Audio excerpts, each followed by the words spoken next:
Esashime ibangahe bemeranya nanjye yuko inzara yahuye n'ibiryo biryoshye. Yego, Imana wahumugisha. Urebye inzara buri wese afite irangana n'ibyo kurya birimo gutangirwa. Umuntu urahava rero keretse niba arwaye indwara yindi y'umururumba cyangwa umurenge. Umururumba n'umurenge bituma umuntu ahantu hari ibiryo ahagira umutekano muke. Muri ibyo byo mufite umururumba iyo barurira abantu umutima urakurya ukagira ngo ntibihagere ukarwana bakagusohora utabiriyeho wabibona. Umurengwe uricara ukavuga uti ni ibisanzwe, ibiryo bisanzwe biri ku meza, ikorari se sinsanzwe bibona no kuri YouTube, ugashiduka icy'Imana gupakiye utakibona. Imana rero yabateye inzara nabagaburire mu izina rya Yesu. Korari zahuriye hano ni inshuti zanjye. Burya mu inshuti y'umuntu mu bihe byiza gusa.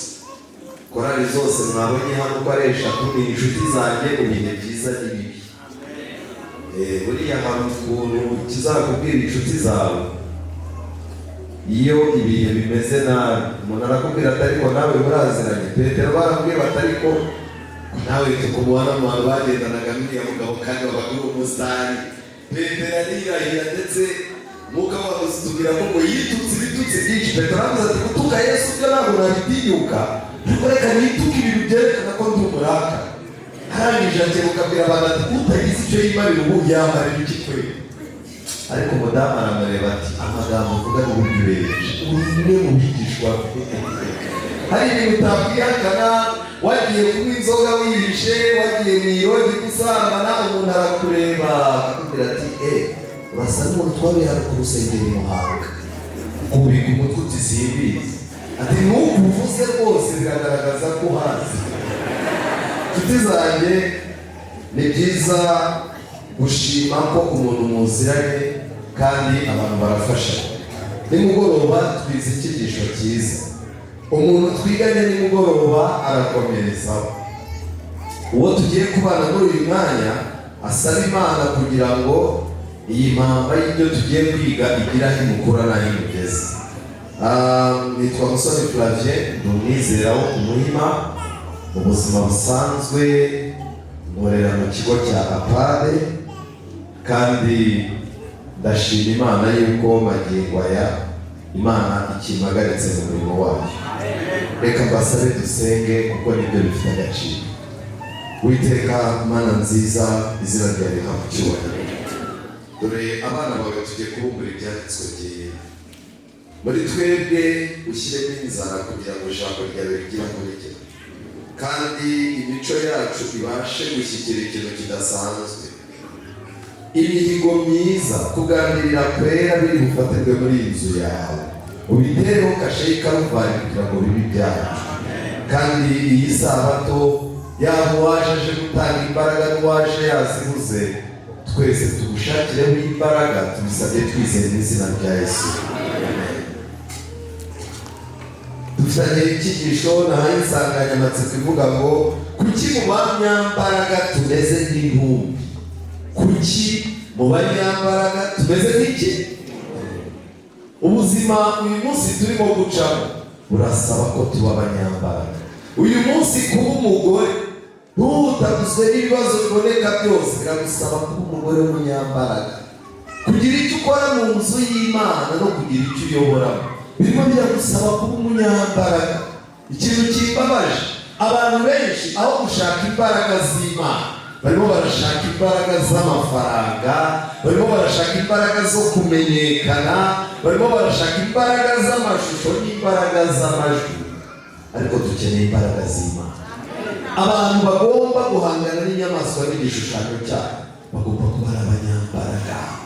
Abantu bagiye guhangana na Satani utera ubwoba imitima yabo abibutsa ko batababariwe, birabasaba kuba ari abantu b'abanyambaraga. Abantu bagomba kuzava kuri iyi si turimo guhangana n'intege, bakazambikwa amababa yo kwizera bakajya mu ijuru, basabwa kuba ari abanyambaraga. Abo bantu rero Imana irimo irabatoza uyu munsi, ariko wakwibaza ukubera iki mu banyambaraga Imana irimo gutereninga twebwe tumeze nk'intumbi? Bibiliya Yesaya 59 umurongo wa 10 badusomeye isomo rivuga ngo tukabakaba ku nzu nk'impumyi, ni ukuri turakabakaba nk'abatagira amaso, ku manywa y'ihangu dusitara no mu kabwibwi. Akabwibwi ni kwa kudutangira kwira. Mu banyambaraga tumeze nk'iki? Nagerageje kwinjira muri Bibiliya muri Yesaya 59 nshaka kumenya ni igiki cyatumye abantu bamera nk'intumbi kandi mu banyambaraga. Ni igiki cyabita imbaraga bagahinduka abanyantege nke kugeza ubwo ubona umuntu agenda ariko ukabona ni umurambo ugira gute? Bibiliya yanyu muri Yesaya 59 harimo Ikinyarwanda, ariko nkurikije abantu benshi baraha Ikinyarwanda kiri muri Bibiliya ni Isezerano rya Kera, amagambo amwe n'amwe ajya akoreshwa ku bantu benshi arabagora. Nagerageje kureba Bibiliya zirimo Ikinyarwanda cy'iki gihe muri Yesaya 59. Ni ibice byatumye abantu bo muri Yesaya bo mu gihe cya Yesaya bigaragara yuko barebye ubona ari bazima, nyamara mu banyambaraga ari intumbi. Bibiliya yaravuze ngo muribeshya, akaboko k'Uhoraho si kagufi cyane ku buryo atabasha gukiza, n'ugutwi kwe ntikwazibye ku buryo Uwiteka adashobora kumva. Buri muntu wese muri ino minsi urasenga ukabwira Imana uti kubizi ko ntabyara kandi nsenga, nashyizeho n'abansengera, kuki ntabiduka? Ese Mana nta matwi ugifite? Umuntu aragenda akavunika, akagenda ugafata umusamba akawushyira imbere y'uburiri akawusengeraho ugatota, akabwira Imana ati Mana ubu koko urigeze ku rwego utakibasha kumbona yuko ndi imbere yawe, ndi ku birenge byawe. Ariko Yesaya yarangije ati hoya, Imana iracyafite amaso kandi iracyafite amatwi. Ku ruhande rw'Imana nta kibazo gihari, mushakire mu ruhande rwayo. Umurongo wa 2, ahubwo ni ibyaha byanyu byabatandukanyije n'Imana, n'ibicumuro byanyu byatumye abahisha uruhanga rwe. Amen. Ibicumuro n'ibyaha bituma Imana iguhisha uruhanga rwayo. Kandi nta kintu cyiza nko kuba mu bwihisho bw'Isumba byose ukaba mu bwiza bw'Imana. Iyo uri hafi y'Imana igusiga ubwiza bwayo mu bihe by'ubukene, mu bihe by'ibigeragezo n'amakuba. Ntabwo ubukene bwawe abantu babugusoma mu maso, kubera ko ubwiza bw'Imana bukurabagira nabo abantu bakabubyaza amafaranga adahari. Iyo turi kure y'ubwiza bw'Imana umuntu aratureba akabona hari icyatakaye. Ariko uyu ni musore utambutse yewe kuko yahindutse ku kazi baramwirukanye, hoya ku kazi aracyakora. None se byagenze gutoya? Ahubwo yaguze n'imodoka n'amafaranga yarabonye. Ko mbona mu maso ye ntabona icyo najyaga mbonamo. Niki kiba cyabuze? Ubwiza bw'Imana, uruhanga rw'Imana iyo rwegeranye n'urwawe urabegera. Ibyaha byanyu n'ibicumuro byanyu byatumye abahisha uruhanga rwe, abihisha kure cyane bituma atabumva. Kuko ibiganza byanyu byadushwe n'amaraso, intoki zanyu zikuzura ubugome, iminwa yanyu igahwihwisa ibinyoma, ururimi rwanyu rukavuga ibitagira shinge. Muri Bibiliya bavuze ibihe kuvuga ibigambo bidafite icyerekezo. Imana ikabona ababwiriza 2 barahuye, abaririmbyi 2 barahuye. Maraki igice cya 3 baravuga ngo wowe Uwiteka barahuraga, bajya kuganira ibitabo bikagira gute? Bikamugorwa. Imana ikabwira abamarayika iti mubumbure ibitabo. Umuririmbyi uva muri korali runaka n'undi bagiye guhura, kandi korali zabo hari ibintu byinshi twabakoreye, mu ngo zabo hari ibintu twabakoreye. Bamara guhura marayika ari hagati yabo akabumbura igitabo, akavuga ati abantu b'Imana bagiye kuvuga. Bagatangira akavuga ati Mana turutse isi. Marayika akareba iyo nyito se ndayandika. Hari n'indi marayika wewe nuko bandika. Uvuye ese Mana? Kunyanyagira tu.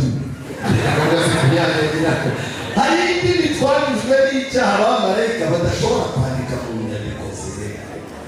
Yesu ashimwe cyane, ntawe urebeye inyuma marayika y'ibintu byo yandika. ubundi bakaganira bakabaza ati se wararebye umupira ati narebye ariko nababayishaho nararanye agahinda koze umuntu mukiristana n'agahinda nzajya njyana nsinzire kuko iteka niba kubiki agahinda keretse ko wipaye umuntu akaganira akabaza undi iwanyu ku rusengero bimeze gute aho kumubwira uti dore twubatse urusengero iwacu barahavuguruye ntabwo hakiva twakoze fundraising abantu b'Imana batanga amafaranga hejuru amatara araka uhageze ibintu biraryoshye agatajya ati wamenye ibyabaye kwa kanaka yakubise umugore ingumi ubishisho byaratukuze marayika agashaka ibyo yandika karibura bagakomeza bakaganira none se urabona Muhanga ihagaze ite undi yaragize ati turapfuye tu marayika akibaza se ibyigisho byinshi byo kwisaba atarangije nta n'ikintu akuyemo bajya gusoza umumarayika warindaga umwe n'umumarayika warindaga undi bataha bataramukanyije buri wese agenda afite agahinda ati komeza urwaze uturinde bizigendera Bibiliya yarakomeje avuga ngo nta n'umurengana ibiryo cyangwa ngo ahamye ukuri bishingikiriza ku busa bakavuga amahomvu basama inda y'umugiranabi bakabyara amakuba basama inda yo kugira nabi umuntu akubona utandukanye n'umugore wawe akabona ntibimushimishije kuko we batajya bagenda akavuga ati nabo isi ni isakaye nabo bazagira gute yarangiza akagushikura kandi ko kukanyangira Bibiliya iratangaje iyo basama inda y'ubugira nabi babyara amakuba baraturaga amagi y'inshira bakaboherakanya indodo z'ibitagangurirwa uriye ku magi yabo arapfa igira imenetse rigahubuka n'impiri ubudodo bwabo ntibuvamo umwambaro ntibashobora kwambara ibyo baboshye bararirimba ukabona barimo baraboha imyenda yo gukiranuka bahagarara kurinda ibabwiriza ukabona barimo baradoda imyenda yo gukiranuka ariko n'ibyo bintu bavuga babwiriza baririmba ntacyo bibambika bakomeza kwambara ubusa yarakomeje ati kuko bihanda umubiri ibikorwa byabo bikabyara amatiku ibirenge byabo byiruka bigana ku kibi bigasiganwa bijya kumena amaraso y'indacumura ibitekerezo byabo ni ibitekerezo by'ubugome aho banyuze hose n'iki kibaranga bahabira amatiku n'iterabwoba hano baciye buri uzabona abantu bakundanye ukabona abantu baragendana mu gihe tuzabutangura tugiye gutwika ntibaba bakubeshya ahantu baciye iyo uhanyuze uhasanga bahasize amatiku n'iterabwoba ntabwo bazi inzira y'amahoro aho banyura hose ntibakurikira ubutabera bihangira utuyira tutaboneye uhanyuze wese ntagire amahoro inzira y'ukuri ntibayizi ndetse iyo nzira ntibayicamo kugira ngo badaca mu nzira y'ukuri biremere utundi tuyira nta mubare ungana ikibazo dufite bahora bahinga utuntu tw'imisengere utuntu tw'amatsinda y'amasengesho utuntu tw'amagahunda atandukanye bagendereye gukura abantu muri iyi nzira y'ukuri y'amahoro kandi n'umuntu utangiye kugenda muri utwo tuyira bihimbiye tw'amasengesho n'iki uramureba nyuma y'amezi 3 ugasanga no mu rugo rwe nta mahoro arimo wamureba mu maso ukabona n'amahoro y'Imana ntayo afite Yesaya yagaragaje ko ibi bintu byose bituma abantu bagenda ukagira ngo ni bazima ariko ari intumbi umuntu amagambo akomeye ku murongo wa 9 koko agakiza k'Imana karacyaturi kure ubutungane ntibutugeraho twari twizeye umuri none dore umwijima twizera umwezi none turimo turagenda mu icuraburindi turashakisha ku rukuta n'impumyi boshye abantu batagira amaso turimo turasitara ku manywa nko mu kabwibwi turi bazima ariko tukamera nk'intumbi utureba babona twambaye imyenda n'amakoti turi bazima umuntu atubonye tuyoboye gahunda umuntu atubonye turirimba umuntu wakubonye urimo gukenyera uje ku rusengero baravuga ati ko biri kose abandi barapfa ariko mama kanaka niwe usigaye ari muzima. Ariko mu byerekeranye n'iby'Imana igusaba uri intumbi yigendera. Ni igiki cyakwibye imbaraga? Ni igiki cyakwibye intege? Hari intege nke zaturanze mu buzima bwacu.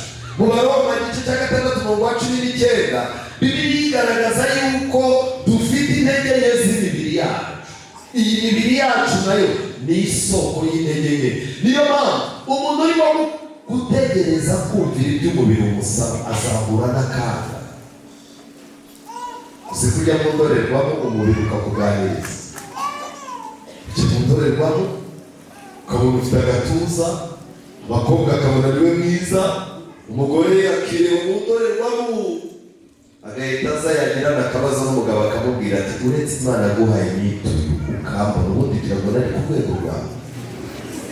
Umugabo akibaza atari ibintu umugore yabikuyeho umubiri warabimushutse aciye mu ndorerwamo.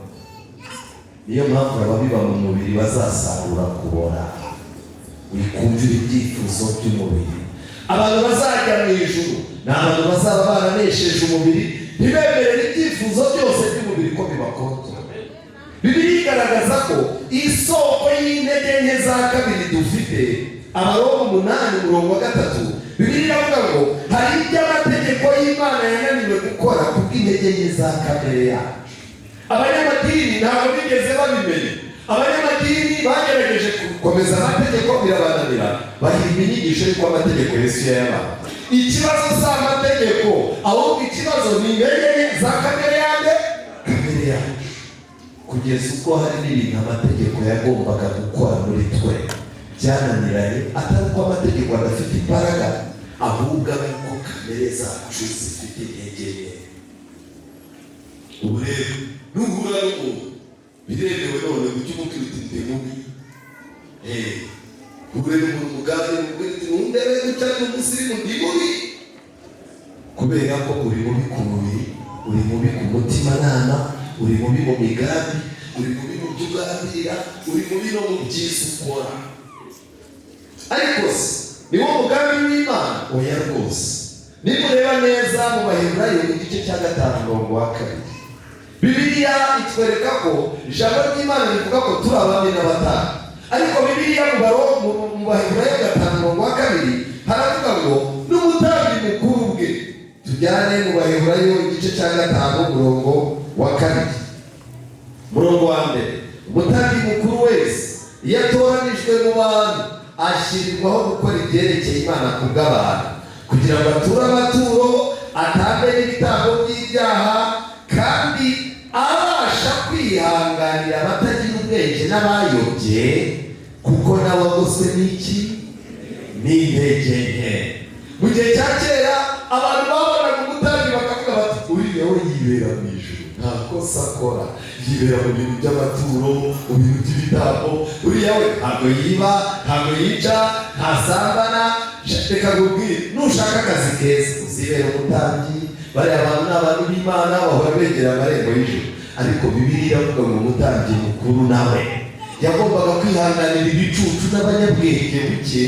Pawulo yagobetsemo akantu kuko nawe bose n'iki. Rero uyu munsi kuba wabonye muri yaguye mu ikosa, umubwiriza yaguye mu ikosa, umukuru w'itorero na pasiteri, ni ibintu bisanzwe. N'umutambyi mukuru yabaga agoswe n'intege nke. Uzirinde intege nke zigutungira urutoki intege nke z'abandi. Izo ni zo mbi cyane ziruta izindi. Babwiye iki? Intege nke ziruta izindi ni intege nke zigushuka gutunga urutoki. Intege nke z'iki? Shungana n'ibyawe nabyo byazanjye. Nshuti zanjye, tugoswe n'intege nke. Ariko ntabwo ari wo mugambi w'Imana. Imana yari ifite umugambi ukomeye. Gutegeka kwa kabiri igice cya 25 igihe Abisirayeli bahagurukaga muri Egiputa bajya i Kanani, Satani yagerageje gutegura amasisiteme azatuma Abisirayeli baguma mu Egiputa. Yarabanje ashyiraho amategeko y'amananiza. Imana ikoresha imbaraga amategeko y'amananiza ntiyabuze ubwoko bwayo gutaha. Imana ishyiraho gahunda ya Pasika. Mwuka w'Imana ajya mu Bisirayeli, bigira imbaraga, Abisirayeli bitegura Pasika.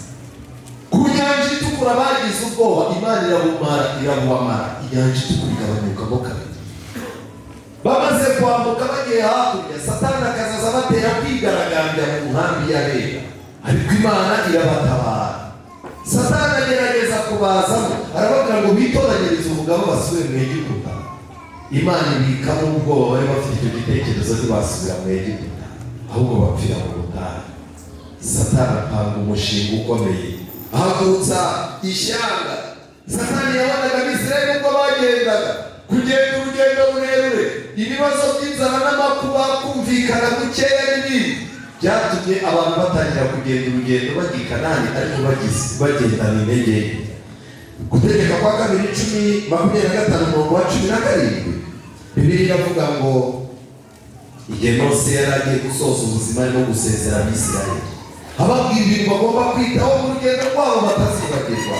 Murongo wa 17 Mose arababwira ngo uhore wibuka iby'Abamaleki babagiriye mu rugendo ubwo mwavaga muri Egiputa. Uhora wibuka Abamaleki igihe cyose uzaba uri mu rugendo, aho uzaba uri hose uzibuka abantu bitwa Abamaleki. Kubera icyo Abamaleki rero, murongo wa 18, uko babasanganiraga mu rugendo bakica ab'inyuma banyu. Abamaleki bihaye gahunda bakaza bagenda inyuma y'Abisirayeli, baravuga bati rero kujya mu ijuru ntitwababuza kujya i Kanani bajya. Nuko uyu munsi wabone hari Abamaleki bavuga bati musore kujya mu ijuru ntabwo nabimubuza, mama kanaka kujya mu ijuru ntabwo nabimubuza, ariko hari ikintu nakora. Satani yabwiye Abamaleki ati mujye mubagenda inyuma. Kubahagarika ntimubishoboye, kubahagarika ntabwo mwabitekereza, ahubwo mwigendere inyuma gusa, mujye mucungana n'akagenda gasigara inyuma, akagenda k'akanyandege. Ushaka kuruhuka mu gihe abandi bagiye, urimo gushyira imiyaga mu rugendo, mujye mwita kumujwigiriza. Kuko uko byagenze rero, uko babasanganiraga mu rugendo bakica ab'inyuma banyu, abatakaye inyuma bose babaki abafite Bibiliya b'abanyantege nke. Ubwo mwananirwaga mukaruha ntibatinye Imana. Nicyo gituma Uwiteka Imana we nimara kugukiza ababisha bawe bose bakugose, ikamuha kuruhukira mu gihugu Uwiteka Imana yawe iguhaho gakondo ngo ugihindure, uzaba ukwiriye gukuraho rwose kwibuka kw'Abamaleki ngo bibagirane mu bo munsi y'ijuru bose. Ibyo bintu ntuzabyibagirwe, ntuzibagirwe Abamaleki, kubera urugendo turimo rugoye. Umuntu arimo aricara akaza mu nama y'itorero. Murabizi ko twagendanye igihe kirekire, twagendanye mu by'inyubako, n'abandi namwe mu bihe bidasanzwe, ariko ubu ngubu ndimo ndabona urugendo rwanjye rugarukiye. Mfite ibibazo mu rugo, mfitanye ibibazo n'umugore, abana banjye ibintu ntabwo bigenda neza. Gukomeza kugendana namwe ndabona umuvuduko wanyu nawe ushoboye. Njyewe nimube mugenda mbaye nsigaye inyuma gato, uwo muntu ni mumusigaye muzongera kumubona. Ntabwo nakwizeza, subira mu rugendo rw'ugendane n'abandi. Nshuti zanjye, Bibiliya iratangaje. Nagerageje kureba mu gitabo cyitwa Ibyakozwe n'Intumwa. Ibyakozwe n'Intumwa, nagerageje kugerageza kureba urugendo rwa Pawulo, mpabona ibintu Imana yateganyije byafasha umuntu. Mu gice cya 9 cy'Ibyakozwe n'Intumwa hatubwira igitekerezo. Ijambo ry'Imana ritwereka uburyo Pawulo witwaga Sawuli yakuye n'Imana. Nimureba neza icyo gice cyose kigaragaza intambwe gutuka ku murongo wa 11 kujyana byibuze kugeza ku murongo wa 18. Hari intambwe zigaragaza uko Sawuli iby'Imana yamukoreye. Icya mbere, nimureba neza, Sawuli yakuye n'Imana imutunguye mu rugendo. Umuntu utarahura n'Imana rero kujya mu rugendo bizamugora. Kandi nimureba neza, amaze guhura n'Imana, Imana yemeye yuko atangira gutozwa, atangira no gusenga. Nyuma yaho nimureba neza, yagiye ahantu ahamara iminsi arimo gutozwa. Ariko reka twisomere umurongo wa 17. Ananiya yarahagurutse aragenda yinjira mu nzu amurambikaho ibiganza. Amen. Aramubwira ati, Sawuli mwene data, umwami Yesu wakubonekereye mu nzira waturutsemo arantumye ngo uhumuke. Iyo uhuye n'Imana iraguhumura, kandi arantumye ngo wuzuzwe umwuka wera. Amen. Amaze kuzuzwa umwuka wera, umurongo wa 18, uwo mwanya ibisa n'imboneranye bimuva ku maso. Bimaze kumuva ku maso arahumuka, arahaguruka, arabatizwa. Ibyo bintu byose Bibiliya ivuga birangiye. Amaze gufungura abona intege. Ngicyo Imana ishaka kugukorera. Ntuzabona intege uticaye mu iteraniro ry'abera ngo ufungure. Ntuzabona intege utarabatizwa n'amazi n'umwuka. Ntuzabona imbaraga utarahaguruka. Ntuzabona imbaraga utarahumuka. Ntuzabona imbaraga utarakira umwuka wera. Ntuzabona imbaraga utarabonana n'Imana ngo utangire gusenga.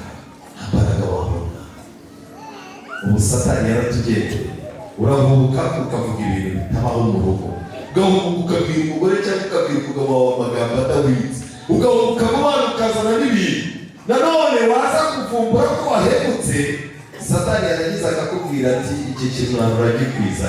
Ubu rero aguhubuka, Satani araguherana n'ikintu nacyo gituma Satani agira gute? Aguhera. Umuntu agasanga yaribeshye, yari yarayobye yaravuye mu itorero. Satani akamubwira ati amaso y'abantu ntabwo uzayakira. Kuzavuga umuntu abona munga hafi y'aho urusengero ruri, se utaza gusenga. Oya, nzabanza ubundi seme mu ndushi. Ariko wajya kumva ukabona ni isoni zagize gute? Zamuheranye. Abantu benshi barimo barajya muri gatanya. Wababona bari hanze ukabona barimo baraganira baseka. Bakwinjira n'umucamanza akabwira ati ko ngiye kubatandukanya burundu bigenze ne. Umugore Satani akamwongorera ati amaso y'abantu wazayakira isoni y'abahemuka. Isoni zikurikira ikimwaro cy'ibyaha twakoze nazo Satani azikorera. Ukubera iki? Mu banyambaraga bakunda umurimo w'Imana bakawushyigikira bagatanga amafaranga yabo kugira abanyambaraga utarimo. Iyo habonetse ikintu gisaba amafaranga mu nzu y'Imana, mu murimo w'Imana, amakorari, ahantu hose, ni ukubera iki? Ariko Satani akugenderera agakoza ubugugu muri wowe. Mu banyambaraga biteguye gusengera abandi b'abanyantege bakabasindagiza, kukibwiranye ikibazo n'umuntu ujugunya nkaho utazamukira. Wowe nagira ngo nkubaze, abantu mugendana murimo kugendana uyu munsi n'abantu wishimira wamagana mu birori byawe, ni abantu ubona bafite imbaraga mu by'Imana ngo bamusindagize, cyangwa watoranyije abanyantege nke kugira ngo abanyambaraga batagiseka? Barakomeje baramubwira, arangije arababwira ati umva rero, impamvu ngewe intege nke zanjye nzishyigikira, ngewe ndakamuga, mpisemo gusigara inyuma aho kugira ngo tugendane mbabere umutwaro. Narabwira ati umva rero mwabamwe mufite kuraje, ibintu muri murabona ko munabisobanukiwe, ariko ngewe ndakamuga. Kubw'ibyo rero mwaretse nkakomeza kugendera gake gake kanjye ntazababere umutwaro. Muri iki gihe Satani hari igihe akumvisha ko uri umutwaro, kandi uri umugenzi. Uri umugenzi muri iri torero Imana yaragutoranyije yakuzana, ntabwo uri umutwaro. Korari ikajya kugura imyenda, umuntu bakabwira bati twebwe nta kibazo, ibihurimo turabizi, imyenda rwose turayigurira, ariko gerageza uboneke ugaragaze umwete wawe. Yarangiza ngo ntabwo nzahora mbarushya, ntabwo nzahora mbarushya, ubu muguze imyenda, ejo muzakenera kugura inkweto, ntabwo nzahora ndi umutwaro. Mwigere gute? Reka reka ngire ikintu mbabwira. Uyu munsi wa none turi mu rugendo kubera iki? Uyu munsi nsindagiza, nanjye ejo nzagusindagiza. Ariko urugendo rw'Imana rwubatse mu gitabo cy'umurimo wa Gikristo harimo igitekerezo cy'umuntu urimo kugendana nakibabwiye. Umwe arimo kugenda muri barafu, ubukonje bwateye, yihuta yumva yenda gupfa. Ageze imbere ahura n'umuntu barafu yamaze gukonjesha, ubona yapfuye rwose. Ateye intambwe ngo amucike, umutima umwibutsa ko namurengaho. byanga byakunda uwo muntu azamubaza atera intambara yitegereza uwo muntu wakonje aravuga ati nubwo ari umurambo reka nikubaza afata wa murambo arawureba aragenda mutekereza ko uri mu bukonje ukikorera ikintu kiremereye wowe urakomeza ugakonja cyangwa urashyuha yatangiye gushyuha ubushyuhe butangira kumuvamo burazamuka bwinjira muri cya kintu yise umurambo wa muntu wari uhetswe nawe atangira kugira gute atangira gushyuha kera kabaye bageze imbere wa undi atangiye kunanirwa yumva uwo yari ahetse aramubwiye ngo nunanirwa ukire hasi nanirwa urugendo rujya mu ijuru nuko rumeze sindagize urugo rwanjye uyu munsi unize amafaranga y'iposho kandi ntunyamamaze ku muhanda kuko Kigali na Muhanga nawe ejo bizakwiyereka. Iri ni ryo hame ry'urugendo. Mu gihe unsuye njye n'umugore twashwanye nsengera ugende unkurikirane. Hari igihe nawe uzakata ikorosi ugashaka kugura imodoka udashaka kugura ibibanza mushwane nanjye muhace mu ishuri ryo kwisabato nzengurere ubwire nimukomere natwe turakomeye kubw'amasengesho yacu twarakomeye kandi tuyagaruye tuje kuyabakomeresha nk'uko urugendo rumeze. Kugenda wenyine ntacyo bizakumarira. Dufite abantu bari mu nsengero kicara ku ntebe z'inyuma ukamaze utize bitakakubwira ati njye sinjya nkunda abantu binjira mu buzima bwanjye we barashaka konza nyagira ubimenya nanagenda ntagira gute ubimenya n'itangazo ryawe wagize ibibazo abantu bazarivugira mu mabafure abantu bavuge ngo bavuze ikiwe bafure nziza nziza. Iyo udafite icyo umariye abandi bagenzi hari igihe nabo batagira icyo bakumarira. Buriya hari igihe umuntu aba ari mu kibazo ukamufata akaboko akakubwira ati ndekura warangiza ukamubwira ibibazo arimo ukamubwira uti none ngufashe iki akakubwira ati ntacyo wamfasha jya umubwira uti komera mu nama bifite icyo bimaze.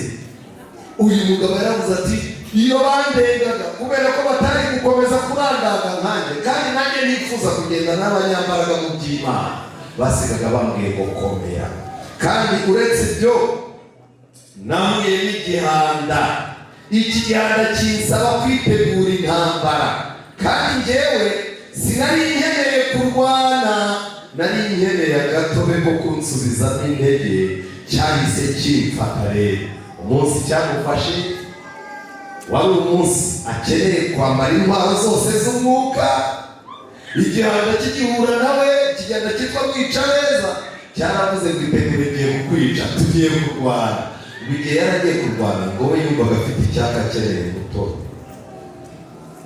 Kagira ikintu babwira hari ibintu dusaba ijuru rikabona sibyo byihutirwa tugize gute dukeneye.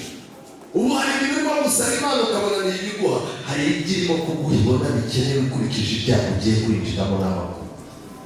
Ntabwo Imana yadutererana rero.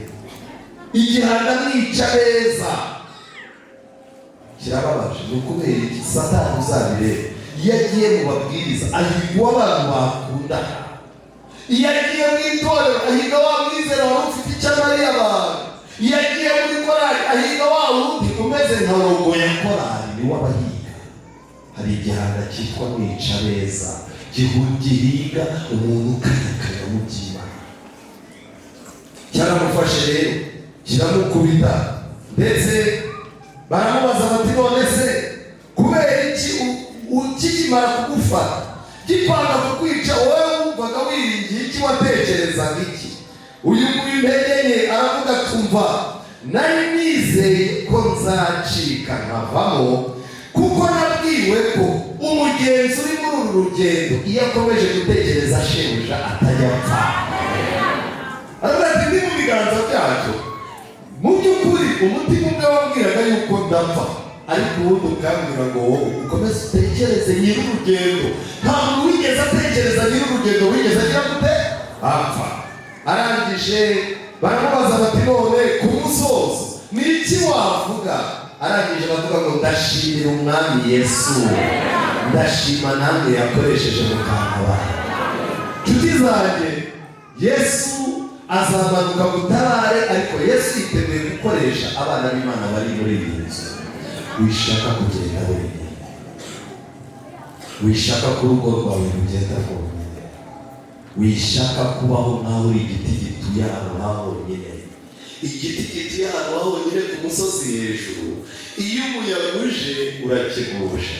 Ariko ibiti bicucitse umuyaga uturuka epfo bigahengama, ibiri ruguru bigashyigikira iby'epfo, ugasanga ishyamba rifite ibiti byiza. Reka mbabwire, imiyaga y'ibigeragezo n'amakuba n'akaga n'ingorane, uburwayi, ubukene birahuha, ariko tujye dushyigikirana. Mu ijuru hari Imana. None se witeguye gukomeza urugendo? Witeguye gukomeza? Uri umunyantege nke n'ibyo, irinde kuba mugenda yanga. Kandi ubwo Imana irimo gushaka ko tugendana, wisigara inyuma. Hari abamareki wagiye wisigaza inyuma kandi nta kintu cyiza wabibonyemo.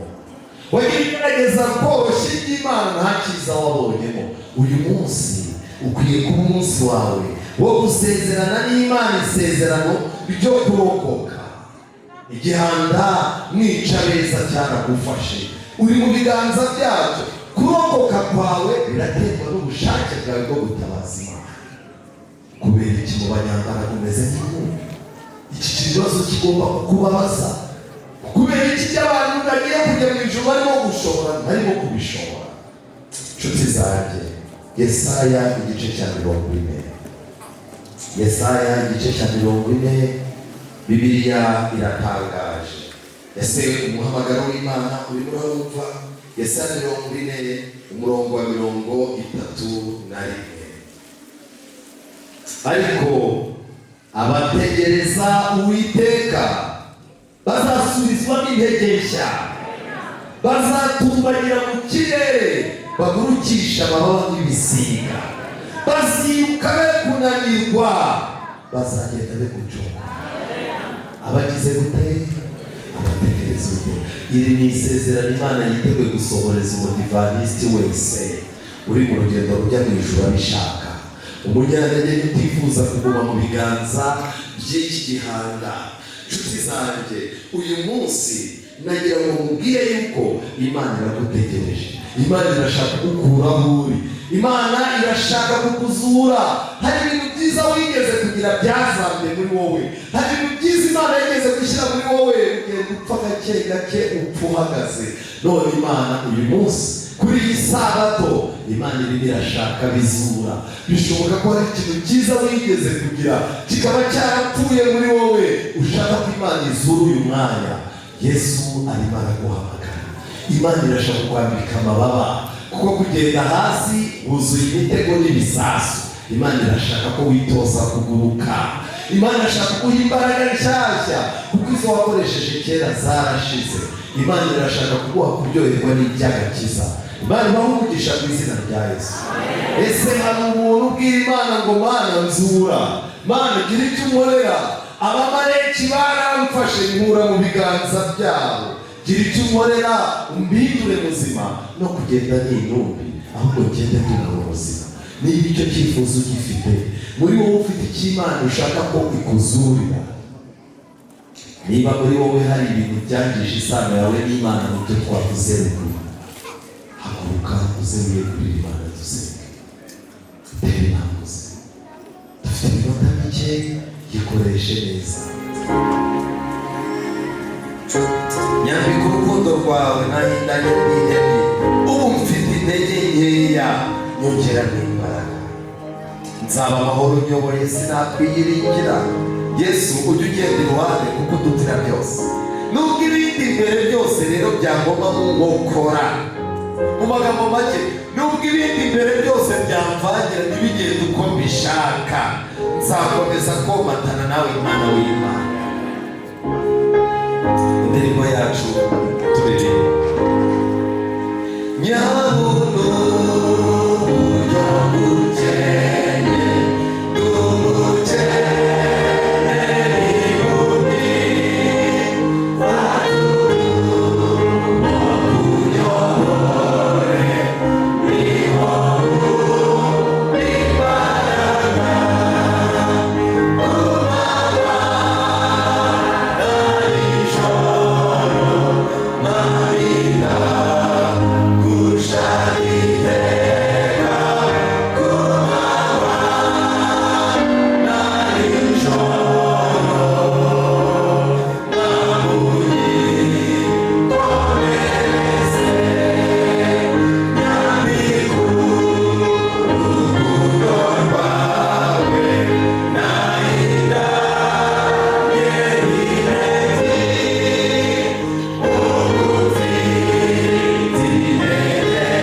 mutanga bugingo, turagushimye turaguhimbaje kubera kuri Imana nyamana.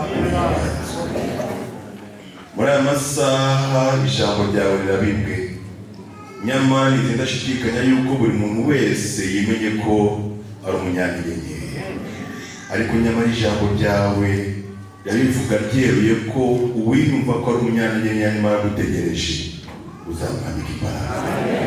Izo mbaraga Data turazishaka muri aya masaha. Abemeje ku mugaragaro ko ari abanyantege nkeya, Data barebane amaso y'imbabazi.